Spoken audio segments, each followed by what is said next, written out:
what are the 49ers' chance of winning the Super Bowl? What were they before the Jimmy injury? So I want you to kind of give your realistic expectations before and now after the injury. They seem to me like, among the second tier of teams in the league. If the top tier is Kansas City, Buffalo, Philly, I think the Niners are like right there, like among, the fourth, fifth, sixth best team in the league. And I don't know if it's because the quarterback isn't good enough or the offensive line isn't good enough or the coach isn't good enough. The defense for sure is good enough. The weapons are good Yeah. enough. But, I mean, I don't know if they had a 19% chance. Now they have a 17% chance. I don't know. I really felt they needed Trey Lance's, long ball and mobility to take him over the top. But he got hurt too. I mean, maybe they need a better offensive line. I don't know. It just feels like they're lacking something, even though they're right there, which is probably what's been so frustrating about this team. They've been right there for longer than most teams can sustain it. Usually teams are like in the NFL, it's a year or two that you're elite. Right. The Niners have been there for like 4 years, and it still seems like they're going to come up short, and it's hard to say why. Hard to say why. I don't know. Maybe it's the offensive line. Maybe. But Maybe it is. to me, here's how I view it. Before, I did think the Niners had a shot. Now, obviously, winning the Super Bowl, I think that's tough. I had them, I believe my initial prediction was having them go to the Super Bowl and then having them lose. I don't think they go to the Super Bowl now for sure. I just think there's two teams in the, at least two teams in the NFC that just match up Philly better. and Dallas. Exactly. Philly and Yeah. Dallas. I think Dallas right now is really smiling that, I mean, unfortunately to Jimmy Garoppolo, I think they're really, really looking at themselves better now because when you look at Dallas and Philly, what are the two things they have? Really strong play in the trenches, both offensive line and defensive line play. It's not like Dallas is a one-man show. They've got, I think it's Dorrance Armstrong alongside Micah Parsons, who both have nearly 10 sacks on the year. Yeah.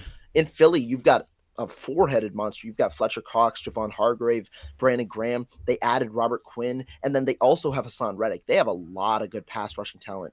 And to me, both sides have good offensive lines. When I've seen the Niners play good offensive lines, that's twice this year. Kansas City, and that's Atlanta. They were dominated on that along the trenches when they played good offensive lines. Kansas City was able to pass well. Atlanta was able to run the football well. And so that's what scares me a little bit. When those two elements, when those two elements are kind of neutral, how do the 49ers react? Because they've been able to balance based off their defensive line recently. And so that's why I think they just aren't great matches for those two teams.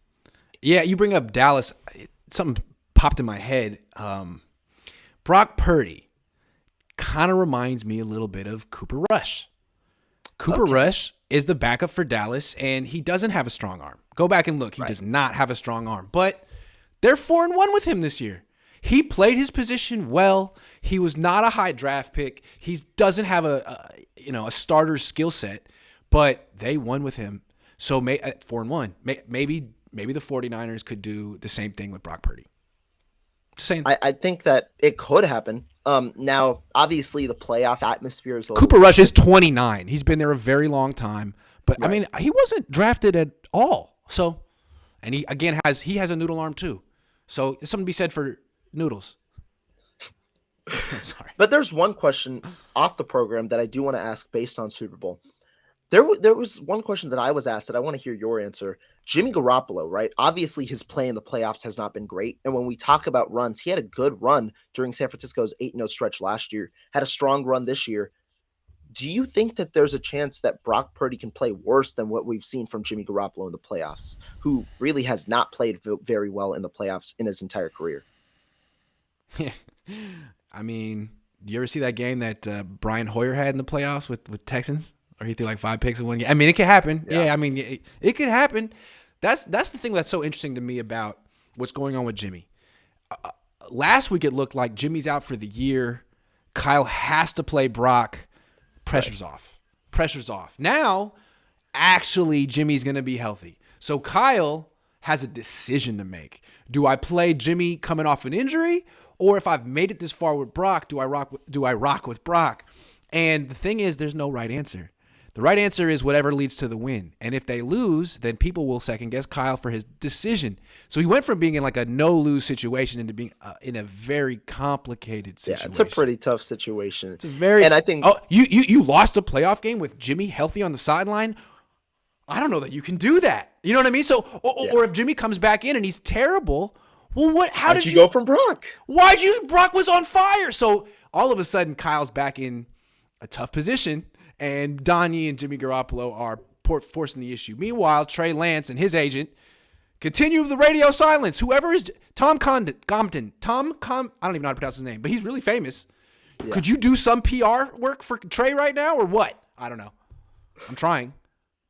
I think that's a good topic because Condon. No, it's Condon something. Condon. Tom Condon. I think I can clear up this whole Pam Pan thing.